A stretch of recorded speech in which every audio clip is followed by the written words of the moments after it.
प्राचीन काल की बात है। भारतवर्ष के किसी राज्य में राजा जयमल राज करते थे। वे भगवान कृष्ण के अनन्य भक्त थे। ठाकुर जी का भोग लगाए बिना कभी भोजन नहीं करते थे। सुबह जब वे ठाकुर जी की पूजा करते तो लगभग 4 घंटे तक पूजा अर्चना चलती रहती थी।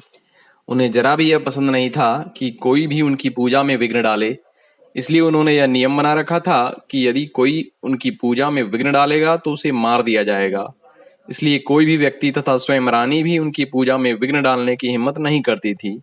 राजा जयमल का पड़ोसी राजा उससे जलता था। उसने सोचा कि जिस वक्त राजा पूजा में बैठेगा तभी उसके राज्य पर हमला करके उसे जीत लूंगा।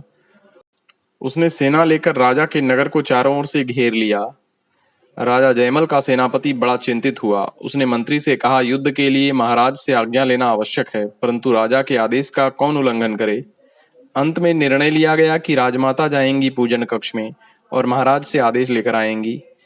महाराज कभी भी अपनी मां का वध नहीं करेंगे, ऐसा सभी को विश्वास था। राजमाता पूजन कक्ष में गईं। पुत्र के पीछे खड़ी होकर स्थिति से अवगत कराया। महाराज ने सिर्फ इतना कहा, सब ठाकुर जी पर छोड़ दो। इतना कहकर वे फिर पूजा में लग गए। राजमाता लौट आईं। सभी चिंतित हो गए।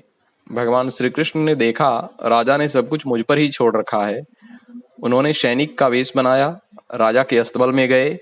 राजा की प्रिय घोड़े पर सवार होकर युद्ध भूमि की ओर चल पड़े।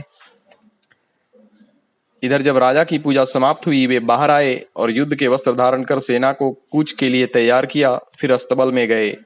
अपने घोड़े को देखा, वह थका हुआ था और हाँफ भी रहा था। राजा ने कहा, ऐसा लग रहा है जैसे यह अभी अभी युद्ध भूमि से लौटा है।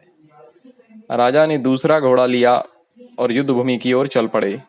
वहां पहुंचकर उनका सिर चकरा गया। शत्रु राजा अपनी पूरी सेना के साथ बेहोश पड़ा था। राजा जयमल ने शत्रु राजा के चेहरे पर जल छिड़का तो उसे होश आ गया। वह बड़ा भयभीत लग रहा था।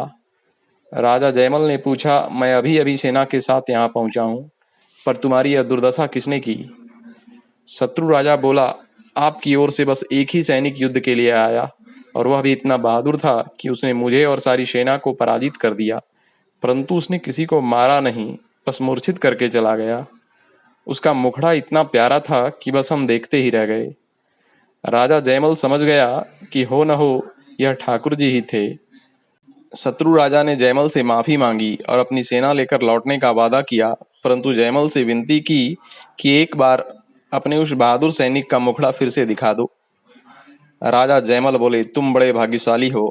मैं जिस कृष्ण की पूजा करता रहा हूँ वही सैनिक के वेश में तुमसे युद्ध करने आए। तभी तो किसी को मारा नहीं, केवल मूर्छित किया। शत्रु राजा अवाक खड़ा था। उसकी आंखों से झरझर आंसू बहने लगे।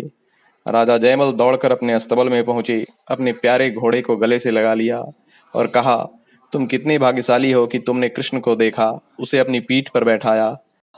मैं उन्हें देख भी नहीं पाया। फिर राजा ने घोड़े की आरती उतारी और उससे लिपट कर रो पड़ा।